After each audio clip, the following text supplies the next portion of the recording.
Today, we need to talk about something that has honestly been keeping me up at night. Starting in January 2026, new airport rules are coming in that specifically affect travelers over 70. I'm already seeing seniors being turned away at the gate or missing important flights because nobody warned them. Nobody. And that breaks my heart because these are preventable situations if you simply know what's changed and what to say at the right time. You might be thinking, I've been flying for decades. I know what I'm doing. And you're right, you probably do. But the system you learned to navigate has changed. Not tiny tweaks, but real changes in documentation requirements, security procedures, and boarding policies. If you show up assuming everything works like it did even 2 or 3 years ago, you could be denied boarding, not because you're a bad traveler, but because nobody told you the rules moved. What I'm sharing comes from real flights and real people. Think of me as the person who will hand you that extra blanket, help you lift your bag, and also sees what happens when passengers don't know their rights. Just last month, I watched a 73-year-old gentleman miss his own daughter's wedding because his ID no longer met federal requirements. He was early, he was polite, he had his ticket, but his license wasn't compliant. The ticket agent had zero flexibility, and the flight took off without him. I don't want that to be you or anyone you love. You're watching Immigration Newsroom 89. If you want more practical, real-world travel and immigration tips, the stuff people in the industry talk about in the galley or behind the counter, hit subscribe and tell me in the comments if you're over 70 yourself or you're helping a senior traveler prepare. I read those comments and build videos around what you ask for. Let's talk through the critical things you need to know before you step into an airport in 2026. These are not nice-to-have suggestions. These are the kinds of details that decide whether you board calmly or watch a plane leave without you. First, the real ID deadline. As of May 7th, 2025, you cannot board a domestic U.S. flight using a standard, non-compliant driver's license. TSA will require either a real ID-compliant license or another acceptable form of identification, like a valid U.S. passport or passport card. The problem is that many seniors renewed their license years ago and have no idea whether it's real ID or not. Here's what you should do today. Take your driver's license out of your wallet and look in the upper right-hand corner. If you see a star, sometimes inside a circle, sometimes inside an outline of your state, that's the real ID mark. If there is no star, that license will not be enough to get you through TSA starting in May 2025. No star, no boarding unless you have another approved ID. If you discover your license is not real ID, don't panic. You have options. If you have a valid passport or passport card, you can use that instead. TSA will accept those for domestic flights, but if you don't have a passport and your license isn't compliant, you need to make a DMV appointment as soon as possible. Don't wait until closer to the trip. As the deadline approaches, DMVs book out weeks in advance, and the people left scrambling are often seniors who assumed their old license was fine. I think often of a passenger named Margaret, 76 years old, traveling to meet her first great-grandchild. She did everything right, arrived 3 hours early, printed her boarding pass, but at security they refused her license because it didn't have that star. Nobody had ever told her she needed a different kind of ID. She missed the flight and had to rebook, paying change fees and missing the baby's first day home. Please don't be Margaret. Check your ID now and fix any issues long before you pack your suitcase. Second, let's clear up what kind of medical documentation you actually need. There's a big myth that being over 70 automatically means you need a doctor's note to fly. That's not true. Airlines cannot discriminate based on age alone. If you're healthy and independent, you do not need special paperwork just because you're 70, 80, or 90. However, the rules did tighten for certain medical situations, especially toward the end of 2025. If you require supplemental oxygen, if you'll be using a wheelchair for more than just short distances, or if you have a condition that might reasonably require attention in flight, airlines increasingly require what's often called a medical information form or medical clearance form. It's the same idea under different names at different airlines. Delta might call it a special service request. United might file it through their accessible travel services. American might process it under special assistance. but they all want the same thing: a doctor's statement that you're fit to fly and any special instructions the crew should know. If that sounds like you, here's the script when you call the airline. I have an upcoming flight. I'm over 70 and I'll be traveling with. I need to submit medical clearance documents. Can you email me the correct form? They will send it. Have your doctor fill it out and send it back at least 48 to 72 hours before departure. If you show up with oxygen equipment or serious mobility needs and the paperwork isn't in your file, the gate agent has the authority to deny boarding if they genuinely believe you could have a medical emergency that the crew and equipment cannot safely manage. That's a horrible way to find out a form was required. Better to ask in advance and have more paperwork than you need than to arrive with none. Third, prescription medication rules. This is a quiet change many travelers haven't caught up with. As enforcement tightens around controlled substances and liquid medicines, TSA is paying closer attention to how medications are packed, labeled, and declared. You want your medications in containers that look legitimate and clearly connect the medicine to you. For pills, the safest approach is to keep them in original pharmacy bottles with your name, the medication name, dosage, and prescribing doctor on the label. Those day-of-the-week pill organizers are convenient at home, but can create problems at security because officers have no way to know, at a glance, what's inside or whether it belongs to you. That doesn't automatically mean they'll confiscate anything, but it does increase the chance of delays and questions. A simple solution is to ask your pharmacist for a duplicate labeled bottle just for travel. Tell them you're flying and need a small bottle with your name and the medication listed. Many pharmacies will do this at little or no cost. Pack that in your carry-on, never in checked luggage. Checked bags get lost, misrouted, and delayed. Your blood pressure meds, heart medication, or insulin should never be out of your control. For medically necessary liquids, insulin, liquid antibiotics, certain eye drops, the standard 3.4-ounce rule has exceptions. You are allowed to carry larger quantities if they are truly medically necessary, but you must declare them. Don't bury them at the bottom of your bag and hope security doesn't see them. As you approach the X-ray belt, simply say, I have medically necessary liquids in my bag that are over 3.4 ounces. The TSA officer will likely set your bag aside, run a quick test on the bottles, and return them to you. It typically adds 2 or 3 minutes to your screening and avoids much bigger problems. If you travel with injectable medicines, insulin, biologics, EpiPens, carry a copy of your prescription or a short note from your doctor. It's not legally required, but from what I've seen, it can turn a 20-minute conversation into a 2-minute formality. The easier it is for an officer to see, yes, this belongs to you and your doctor expects you to have it, the smoother your day goes. Now let's move from paperwork to what happens at the airport itself.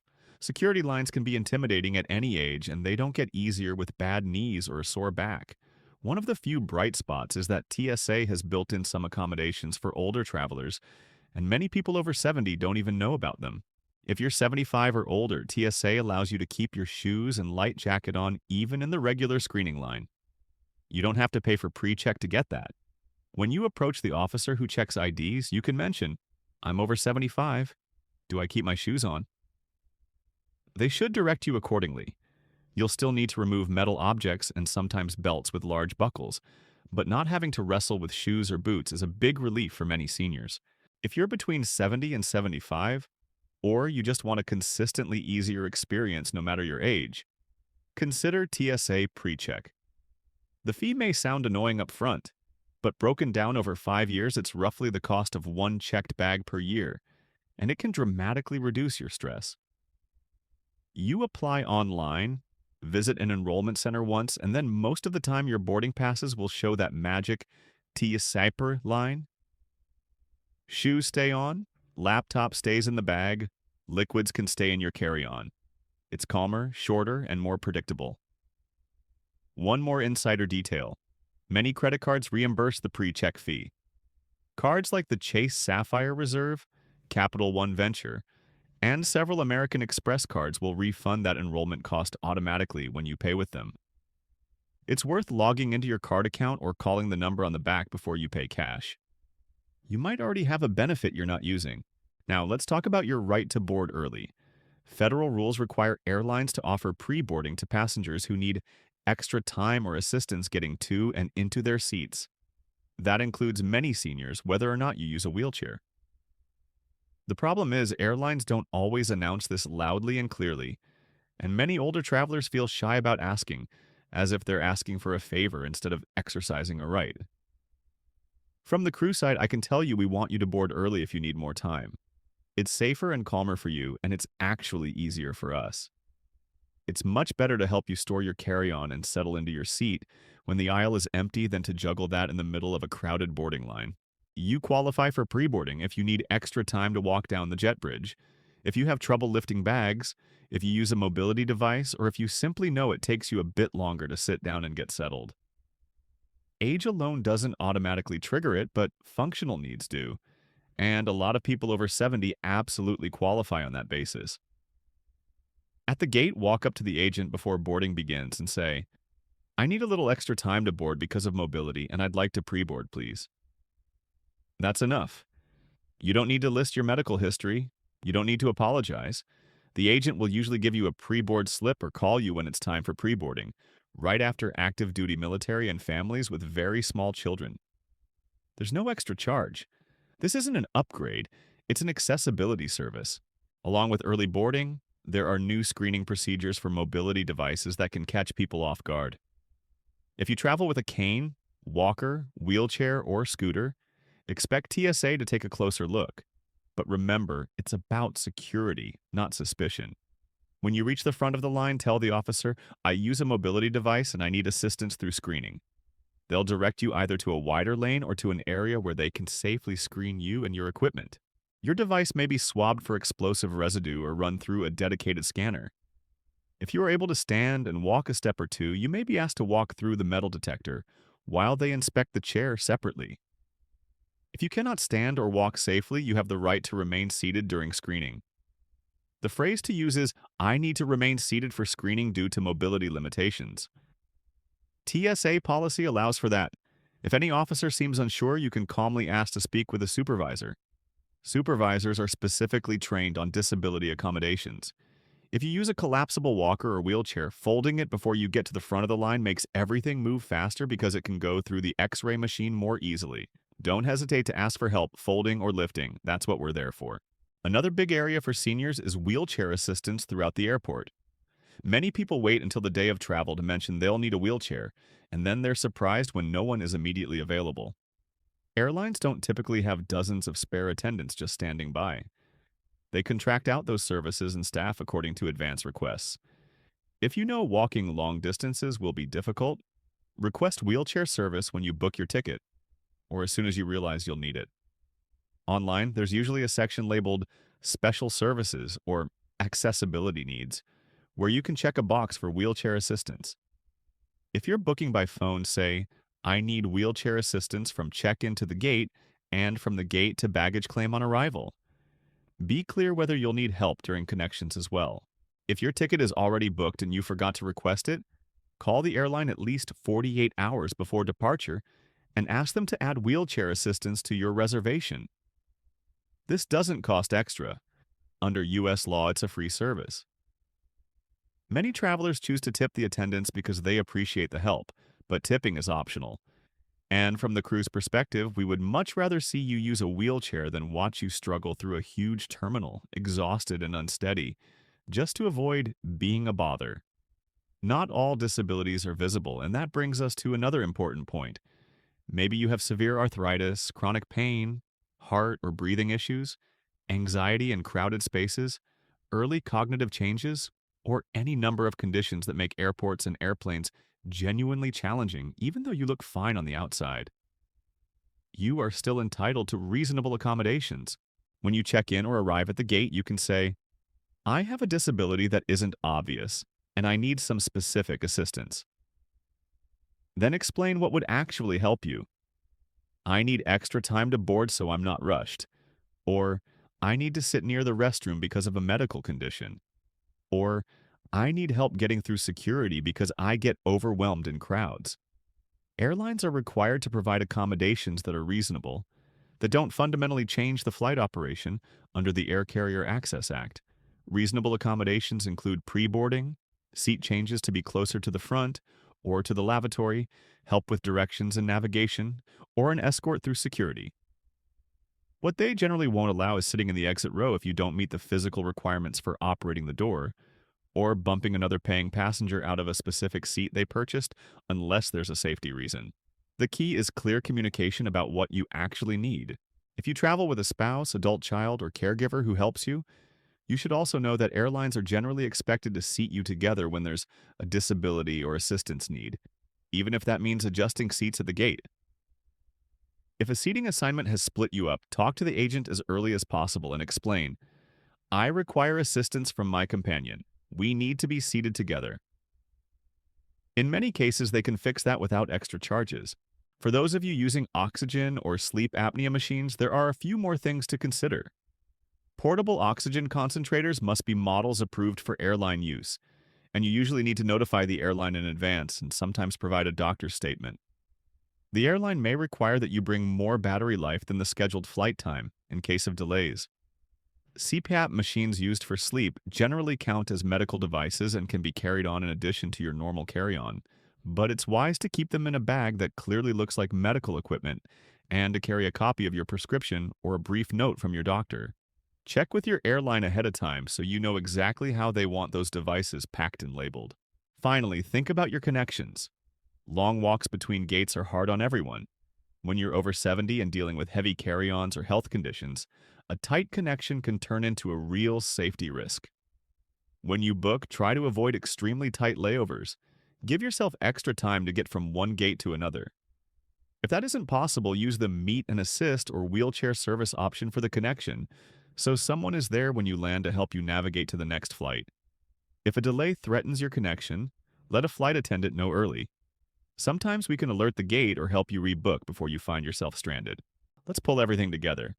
We've talked about checking your ID for the Real ID Star and getting that updated well before May 2025. We've gone over when medical documentation really is required and how to request those forms from your airline. We covered safer ways to travel with prescriptions and liquid medications and why original labels and honest declarations make your life easier at security. We've talked about TSA PreCheck, the special shoe rule for those over 75, and how certain credit cards quietly pay for your enrollment. We walked through your right to pre-board when you need extra time, what to expect when TSA screens your mobility devices, and why you should request wheelchair assistance earlier than you probably think is necessary. We also discussed accommodations for invisible disabilities, the importance of being seated with your companion when you need help, and some basics about traveling with oxygen and CPAP equipment. Before we finish, here's one last insider tip that many seniors never hear. If you're over 70 and traveling alone, tell a flight attendant as you board. Something as simple as, "Hi, I'm traveling alone today and I'm a little older. I just wanted to let you know in case I need help," is enough. We're not going to hover or treat you like a child, but we will remember to check on you if there's turbulence, to offer an arm if you're unsteady standing up, or to help you retrieve a heavy bag from the overhead bin when everyone's in a hurry to get off. I have seen more than one situation where that quiet heads up at boarding made a huge difference later in the flight. You are the reason airlines exist, to connect people to family, to memories, to opportunities. You deserve to travel with dignity, safety, and as little stress as possible. Don't be afraid to speak up, ask questions, and use the accommodations that exist for you. They are not charity. They are your rights earned over a lifetime. Now, I'd love to hear from you. What worries you most about flying as a senior traveler, or as someone helping a senior traveler? Is it the security line, the long walks, the medical equipment, the fear of missing a connection? Share your thoughts in the comments. I read them, and they help me decide what to cover next. If you found this helpful, please share it with a parent, grandparent, neighbor, or friend who's planning a trip and might not know these 2026 rules. And if you haven't already, hit subscribe and ring the notification bell so you never miss the next update here at Immigration Newsroom. I've got more videos coming on what to do if your flight is canceled, how to protect yourself when schedules melt down, and of course, clear explanations of the latest immigration and travel policies that actually affect your life. Thank you so much for spending this time with me today. This is the Immigration Newsroom, Travel safely, stay informed, and I'll see you in the next video.